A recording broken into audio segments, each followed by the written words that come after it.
மத்திய அரசு அறிவிச்சிருக்காங்க. குறிப்பா பீகார்ல எலெக்ஷன் வருது, அதுக்காக மக்களை ட்ரிகர் பண்றதாக. சார், இதுக்கு மக்கள் தொகை கணக்கெடுப்புடன் சேர்ந்து இதை செய்வதற்கான ஹை பவர் பொலிட்டிக்கல் அஃபேர்ஸுக்கான கேபினெட் கமிட்டியோட முடிவு அது. அந்த முடிவில் சேர போகிறோம், செய்ய போகிறோம். அது அடுத்த ஆண்டு பணிகள் துவங்கி விடும்னு கிஷன் ரெட்டி அவர்கள் பேசியிருக்கிறார். அதனால் இது கண் துடைப்பு கால் துடைப்புன்றதெல்லாம் இல்லை. திருமாவளவன் ஜாதிவாரி கணக்கெடுப்புக்கு ஆதரவாக எதிர்ப்பான்னு சொல்லணும்.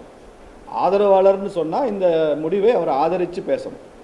இது கண் துடைப்புன்றதுக்கு என்ன அர்த்தம்? அப்புறம் இவ்வளோ நாள் ஏன் கேட்டீங்க அதை?